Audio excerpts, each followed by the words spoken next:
بسم الله الرحمن الرحيم waxaan rabaa bulshada Soomaaliyeed warbixin gaaban ka siiyo askarigii sida sharci darrada ku qaadanay lacagta ay fadhiyay wadada loogu leexday isbitaal Madiina sida sharci darrada ku qaadanay lacagta ay bulshada Soomaaliyeed aan ugu mahad celinayno sida tooska ah noola soo xiriirtay noo soo diray clipkii ay ka soo duubeen waxaan haddana mar labaad rabaa iyadoo Ramadaan lagu jiro inaan u cadeeyo bulshada Soomaaliyeed askarigii la soo xiray isla maantana dukumiintigiisa iyo cadeymihiisa maadaama uu watay loo gudbiyay maxkamadda riboodkiisa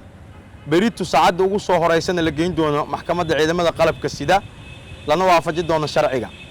askarigaas oo sida saxaafadaba ay soo xaqiijisay ku xiran xarunta baaris dambiyada waxaan rabaa inaan bulshada Soomaaliyeed ugu mahad celiyo sida wanaagsan ay noola shaqeynayso sida wanaagsan ay noola soo gudbiyeen ama noola soo wadaageen clipkii ay soo duubeen waxaan bulshada Soomaaliyeed ka codsanayaa in ciidanka booliiska Soomaaliyeed uu yahay gacmihiina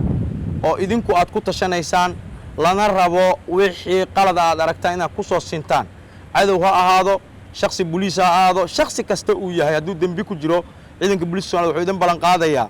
inuu gacanta ku soo dhigi doono sharcigana la tiigsan doono aysan jirin wax baqdin ah oo laga qabo in booliiska Soomaaliyeed uu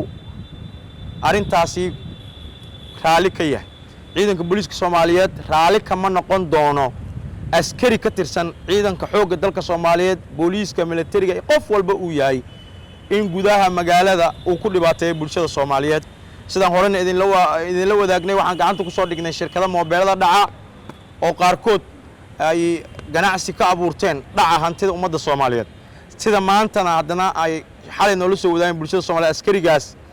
qaatay nambarka gaarka ah una qaatay inuu lacagaha sharci darrada ku tuurto bulshada Soomaaliyeed oo ka dhaco bulshada Soomaaliyeed waxaan leeyahay uma qalantaan waxyaabahaas oo kale nala soo wadaaga waxa booliiska Soomaaliyeed idin ballan qaadaya shakhsi kasta oo talaabo noocaas lagu arko kaliya looguma simaayo in maxkamad la istaago ee waxa lagu simi doonaa in ciidankana laga ruqseeyo maxkamadna la geeyo sharciga la waafajiyo xabsi dheerna loo diro insha Allah wixii maanta ka dambeeyay waxa idin ballan qaadaya inaad la soo wadaagi kartaan noogeysiin kartaan nambardeena gaarka ah oo 1991 kana waad haysataan nambarada gaarka ah iyo beejiska booliisku leeyeen waa taqaanaan waa ku maasantii sida noola soo xiriirteen waxaan idin xaqiijinay in askariga la soo qabtay isla berida maxkamad la horgeyn doono insha Allah waa maasantii bishaaro